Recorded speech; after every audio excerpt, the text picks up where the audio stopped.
A Paraná Educativa continua diretamente de Brasília, aqui no programa Falando Francamente, a debater as principais questões nacionais, aquelas que prendem e até dividem a opinião pública. Falando Francamente, nosso título é uma homenagem ao primeiro programa brasileiro de entrevistas políticas na década de 50, comandado pelo saudoso Arnaldo Nogueira. O grito das bases do PMDB começa a ser ouvido em todo o país pelo lançamento de um candidato próprio do partido à presidência da República. É uma espécie de reação àquela decisão tomada pelas cúpulas de aderir antecipadamente à candidatura Dilma Rousseff, do presidente Lula. O PMDB agora começa, se não a espernear, pelo menos a demonstrar que o partido tem que ser ouvido antes de as grandes decisões serem tomadas. E o partido se faz ouvir pela sua convenção. Nosso convidado de hoje é o governador Roberto Requião, que fez a primeira reunião pró-candidatura própria lá em Curitiba e esta semana, aqui em Brasília, veio apresentar a Carta de Curitiba à direção nacional do PMDB, ou seja, o anseio das bases a ser transmitido diretamente à cúpula do partido.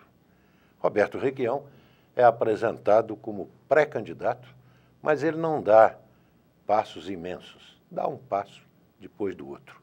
Governador, a convenção é que tem que decidir a candidatura própria. Eu pergunto ao senhor, a cúpula vai convocar essa convenção algum dia? Eu gostei, Chagas, da citação do Mao Tse Tung, que você acaba de fazer. Toda a grande marcha começa com um primeiro passo. Sim. Por que nós estamos nesse processo de lançamento da minha candidatura pelos companheiros, pelo Pedro Simão, pelo Diretório do Rio Grande do Sul, de Santa Catarina, de São Paulo e mais representantes de um total de 15 diretórios do PMDB. Sim. Portanto, maioria já. Maioria já. Mas não maioria oficial, porque os diretórios não se reuniram e eles só podem se definir oficialmente depois de uma convenção. Primeiro a convenção singular, que é a convenção municipal, e depois a convenção plural, que é a convenção nacional de todos os diretórios. Mas o Eliseu Padilha, que hoje é, na atual executiva do Michel Temer, o presidente da Fundação Ulisses Guimarães, fez 24 reuniões no Brasil. E em todas as reuniões, à unanimidade, o partido se definiu pela candidatura própria. Nós estamos propondo alguma coisa além da veleidade pessoal de uma candidatura. Eu não estou impulsionado nesse processo por nenhum desejo pessoal. Nós queremos primeiro debater um programa para o país. Um programa que não seja oposição ao programa do Lula, mas que seja uma evolução. Algo a mais em relação ao que tem acontecido no país. Este programa será levado à Convenção Nacional. E junto com esse programa vamos examinar a possibilidade de uma candidatura própria. Se a candidatura própria não for possível, falamos em coligações, mas em cima de visão programática. E o eixo do programa é a defesa do trabalho e do capital produtivo. Os neoliberais que estão de volta aí, Chaves, os que não têm uma noção de pátria, de solidariedade ao povo, estão novamente propondo a abertura e a supremacia do mercado e do capital financeiro. Mas não aprenderam? Depois dessa crise toda? Não aprenderam e estão propondo hoje a abertura do Brasil para a banca internacional de uma forma absoluta. Outra vez.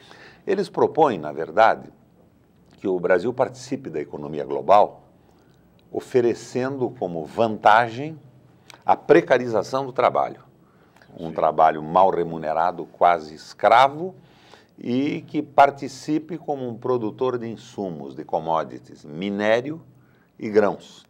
É uma involução, é uma volta à situação colonial em que nós já vivemos. E partem para aquela ideia um pouco modificada do Adam Smith, na riqueza das nações, da defesa não do patrimonialismo feudal como motor de todas as coisas, mas do rentismo do capital. E a tal Capital financeiro.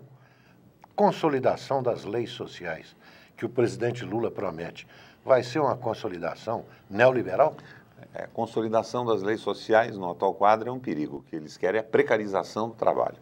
Então, você veja, o capital financeiro, que o Mangabeira chamou aqui num programa com você de capital vadio, capital que não produz um botão, uma camisa, uma peça de vestuário, uma peça de uma máquina, é hegemônico no país. Ele manda no Banco Central independente.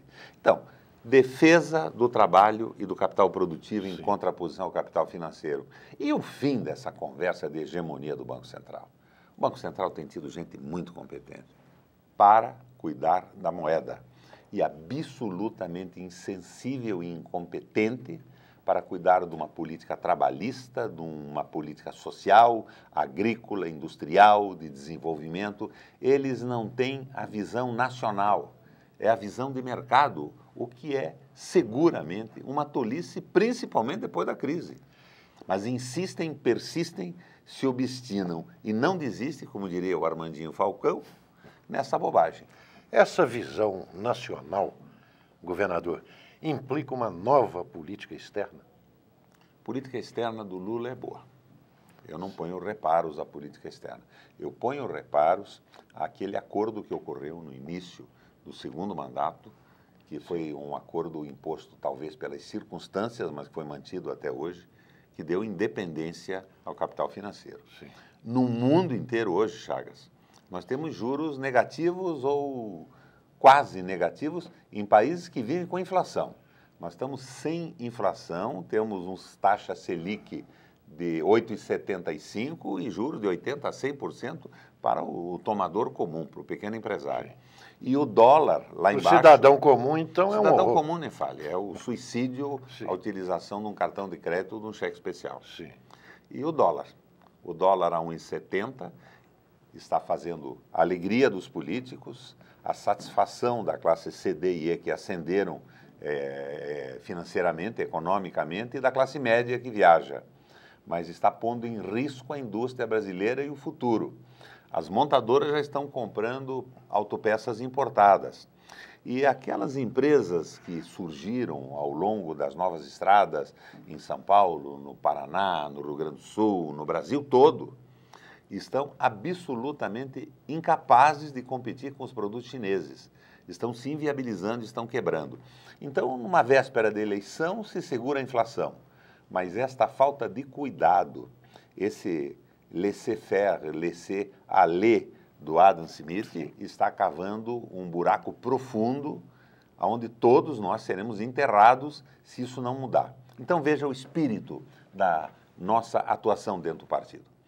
Eu, instado pelos companheiros, coloquei a minha candidatura. Sim. Me diziam eles, o Pedro Simon, o pessoal de Santa Catarina, de São Paulo, Requião, não é possível levar o partido a discutir um programa se não tiver um candidato. Eu já tinha sido duas vezes derrotado por circunstâncias que nós podemos até conversar mais tarde. E eu topei para puxar esse processo e, se possível, disputar realmente a presidência da República com esta visão de modelo, uma visão nacionalista. A nação se opondo à visão de mercado. O mercado só tem um fundamento, Chagas, é o lucro, a ganância. E a nação tem história. A história de um povo que conquista e assegura o seu território com suor e sangue, todo um processo cultural que se transforma no processo civilizatório.